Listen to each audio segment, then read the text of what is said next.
So I was a student at UC Berkeley in beginning 2002, and I knew when I went to Berkeley that I wanted to study development studies.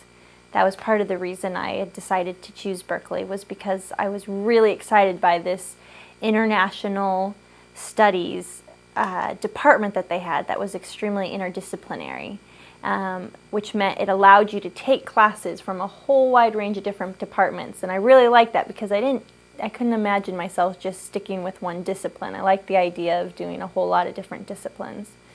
So I started off right away as a development studies major, and which looks at kind of the political economy of developing countries from a lot of different disciplinary perspectives: geography, history, anthropology. And I started taking a bunch of anthropology classes, and I really, really liked it. Something just kind of clicked, like all of a sudden they were speaking a language I understood that I had never spoken before, and yet it felt like it should have been my native language, kind of a thing. I started taking more and more anthropology courses until my junior year. I realized I had enough anthropology courses to just double major, and so I decided then to double major, and at that point I was enjoying anthropology way more than development studies, and really wanted to pursue cultural anthropology. It was the cultural component of it that really, really attracted me. I had to take biological anthropology and physical anthropology and stuff, and that was interesting, but it was really the cultural component, people. I really connected and resonated with trying to understand why people do what they do. Why do they do certain kinds of rituals and customs and routines, and just the stuff that makes our own reality our reality. So, so as a side note to that, while I enjoyed examining culture academically, I'd always been personally a baker in the kitchen. Wherever I lived in Berkeley, I was always making cookies, cakes for all my friends, whoever would eat them. I had been, ever since I was 5 years old and my grandmother taught me how to make gingerbread cookies, I'd just been hooked. It was such a physical and kind of a spiritual thing in a way, the connecting, engaging all your senses when you make food. And I really, really just carried that through with me all the way through university. And so at college at Berkeley, I was baking lots of cookies. I was increasing my repertoire of cooking utensils and KitchenAid mixers, until in my last year at Berkeley, my boyfriend Ryan had begun a job at a little hole-in-the-wall place called Jody's in Albany, which he, in and of itself, how he got there is a wonderful story. Just stumbled upon it, and he said, "You're too old, you're too young to be out of school." He's like, "I finished school." Just said, "All right, come back tomorrow, you can start." So Ryan started working at Jody's, and Ryan actually had been working at Jody's, working at the grill, serving up incredible comfort, Southern-inspired food, for about 9 months, and he had planned a trip to Europe with his parents for about 2 weeks. And that summer I was doing summer school at Berkeley, so when Jody started stressing out that he didn't have anyone to fill in for Ryan, I spoke up with quite a bit of hesitation because I was kind of scared of Jody at that point. I thought he was just going to yell at me and make me cry. So, but I said, "Okay, yeah, I'll do it." So I worked for 2 weeks at Jody's, and it was the first time I had ever worked in a kitchen in any kind of service industry.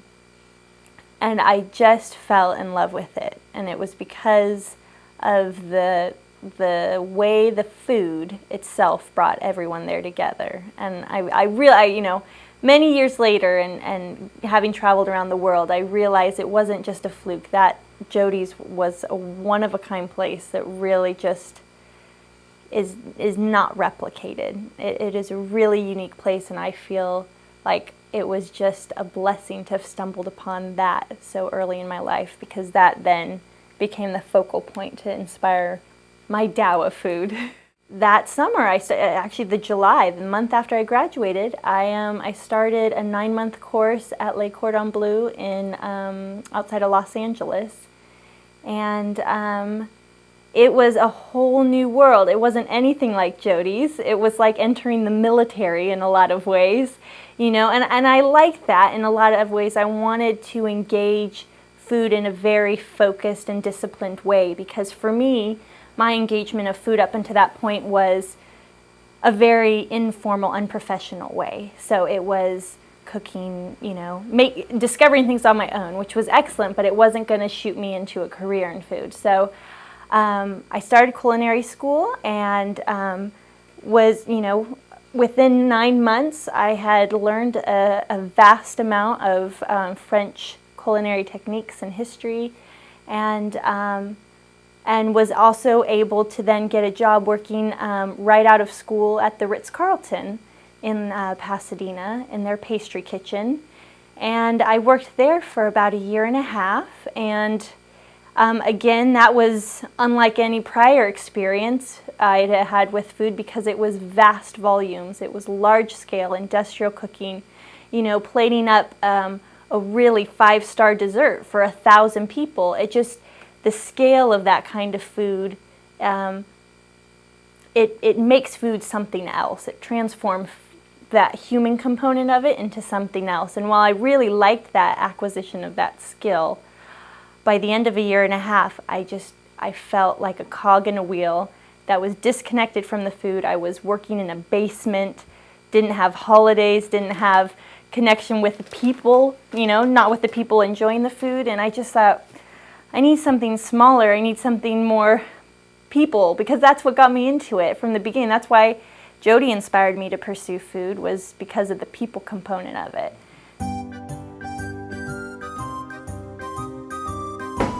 Do some mozzarella and tomatoes for appetizer with basil. This is phenomenal. I think it's the best mozzarella there is. It's called La Perla, and it's buffalo mozzarella. It's DOP, which means, I'm not going to pronounce it in Italian, but it basically means that it's specific just to this region. So it's just like that. Anyhow, Amara, you can drain this and cut it up.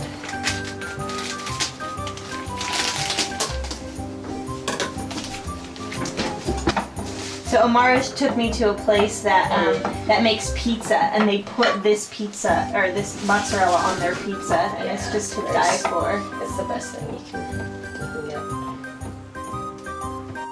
What I've learned to come to love about food, which is the ease, the simplicity of preparation, and really letting the essence of the flavors of the individual ingredients come out. So I got some fantastic tomatoes. They're actually Italian vine tomatoes, a little bit of basil and some olive oil, and it's really simple. A bit of pepper, and it's just like spring on a plate. So here's our first course.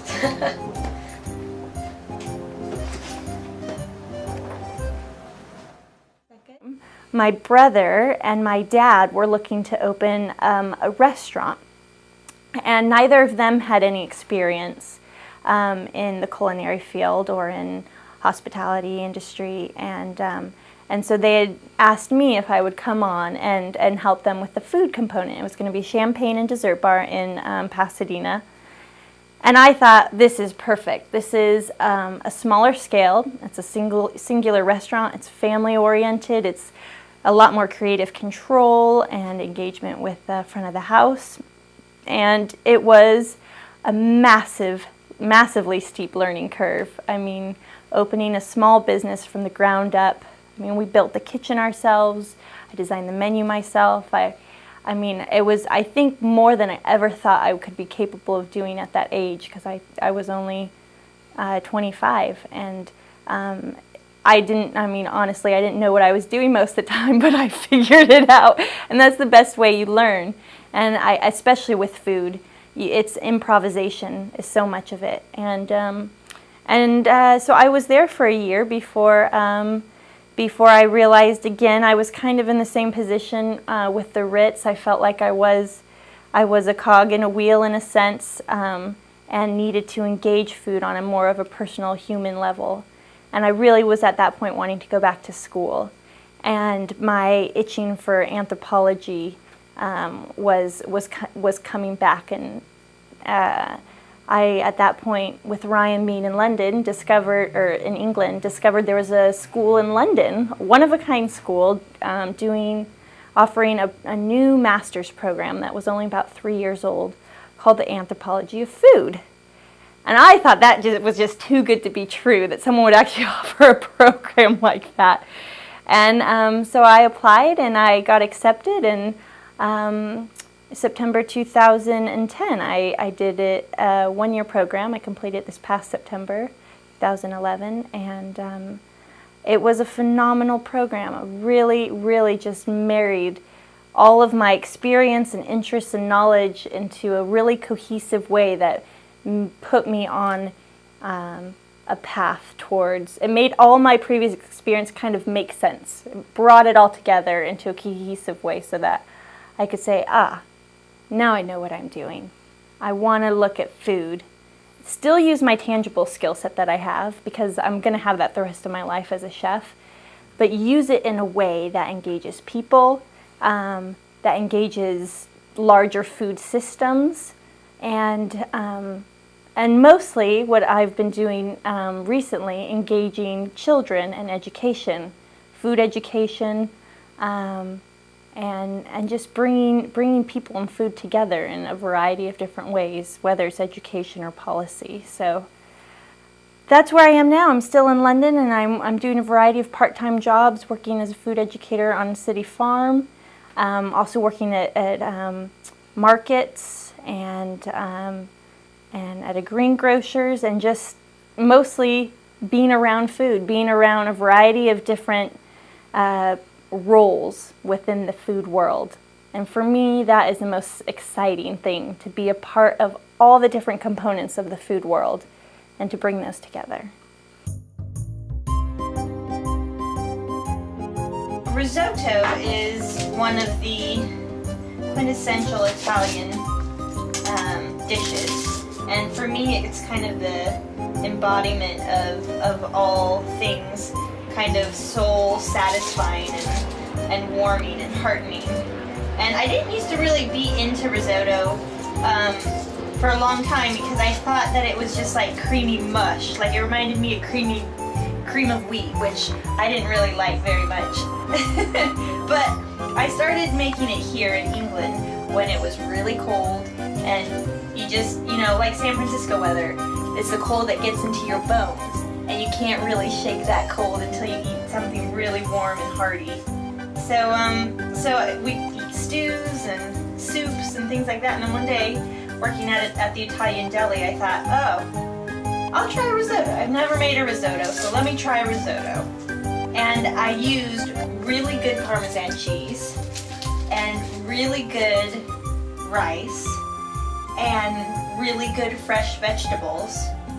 And it turned out to be one of the most delicious and satisfying meals I could have ever possibly imagined.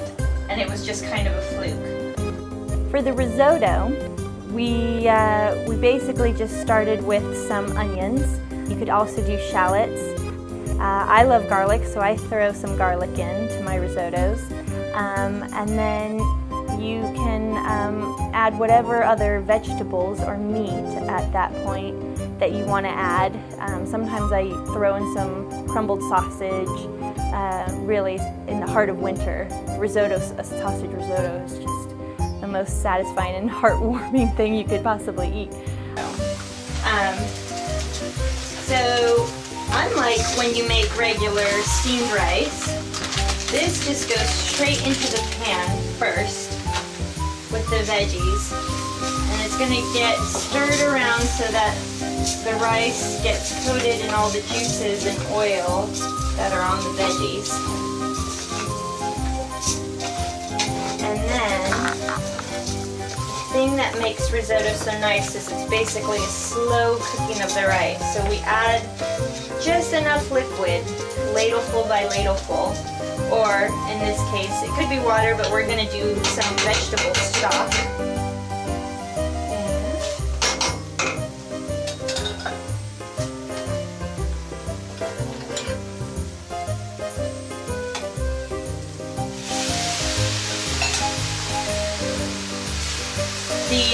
The wooden spoon that's in the risotto right now is Jody's.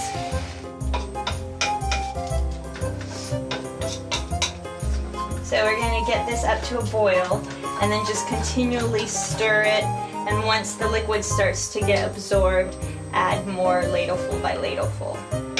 So a lot of people get scared off by risottos because they think, oh, it's so labor intensive, I have to stand by the stove and stir unendlessly.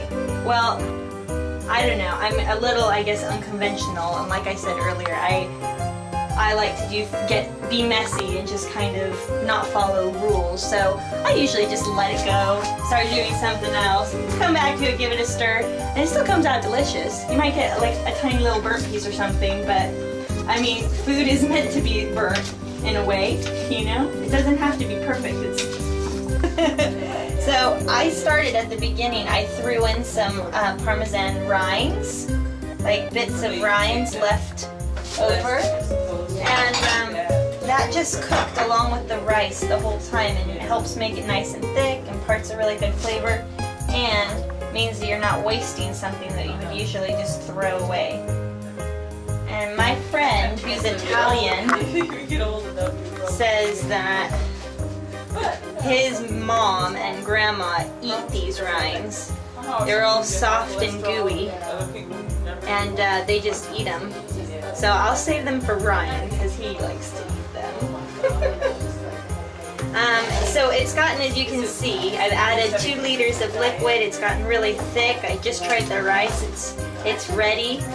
And in addition to all of the rind, we add loads of Parmesan cheese, which makes it so good.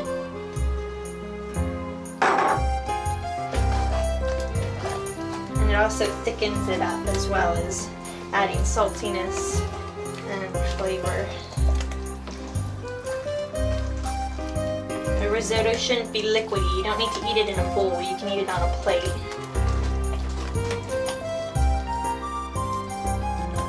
It's also really absorbed the color of the mushroom. That's why I think mushroom risottos are so nice, because it just gets a really beautiful earthy color to it.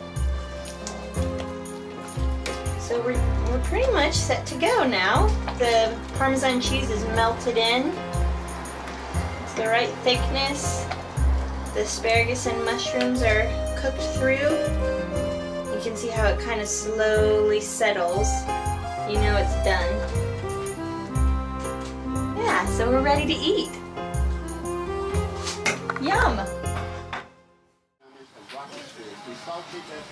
So in my degree program, studying the anthropology of food, one word kept coming up a lot in a lot of the literature and a lot of our discussions, and that word is commensality. And everyone uses it like it is this magical word, and it really is. It's like the one word that I think tries to zero in on the uniqueness of the power of food. And what commensality I think really tries to get at is the idea that food brings people together. Everyone comes together around a singular table in a singular place and point in time. I think life is one constant path of uncertainty and unexpected circumstances, and most of the time it's uncertain. You don't know what's going to happen next. The path is never clear, although for some reason I think I've always had the misconception that the path should be clear, and that if you do one thing it automatically leads to the next. Or that you do something in order to set yourself upon a path.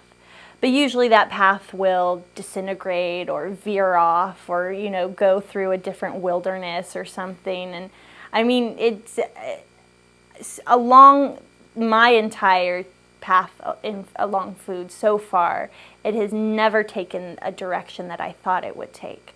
And it's usually very scary and emotional, and I think after being scared and not knowing what would happen, be it from going from anthropology to culinary school, from culinary school to the culinary industry, from the industry cooking to back to anthropology, and then where I am now, I think through each of those transitions, I've never really known what I'm doing or what lies ahead. And I think what I've learned is to just accept floating, accept that the path will somehow appear before you, that something will happen. And usually it always happens at once. You wait and you wait and you wait, and then all of a sudden, when you think nothing's going to happen, 6 different people call you and offer you a job, you know, I mean, it's just the uncertainty always seems like it's it's going to last forever. It always feels like eternity when the uncertainty is there. But then when opportunities come, they really do. It's just luck. It's connections. It's timing. I don't know. It's a combination of a lot of things. I don't think I could really. I feel I don't personally even understand, but it happens, and it all comes together, and somehow, with the support of family and loved ones and friends, you find the direction and the road of the next path.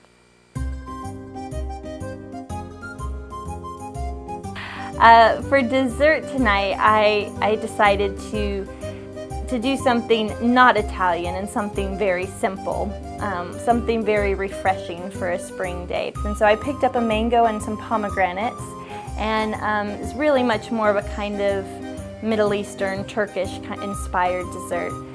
But it's simple, and again, it's what the underlying theme of this meal is, which is underlying the ingredients themselves. And some shortbread biscuits, inspired by the Scots, because I like shortbread to have a lot of texture. So I made shortbread biscuits with a little bit of oat and a little bit of lemon zest to give it a nice kind of acidity to balance out the sweetness.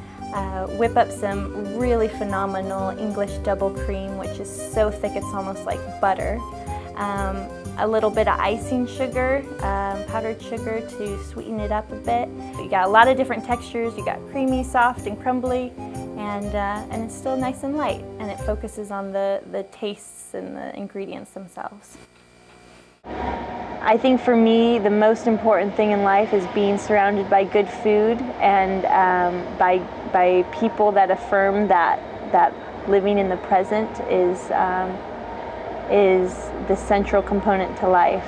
And when you're doing those things, and being here on a farm really affirms all of those. I'm outside, I'm in nature, I'm with kids, I'm talking about food, and it doesn't matter what else is going on in life or what's happening tomorrow or what happened yesterday. It's about right now. It's about being in the world with each other, and that is a really satisfying thing to experience every day. Food is like the ultimate sensory experience. Your smells, your taste, your sight, your touch, I mean, it's like living life in HD in a way, you know? And that's what I think, that's how I would define what I'm doing right now, is living in HD, through food, through the market, through being here on the farm. It's living in HD. It's crisp, it's clear, it's really vivid. Life is vivid.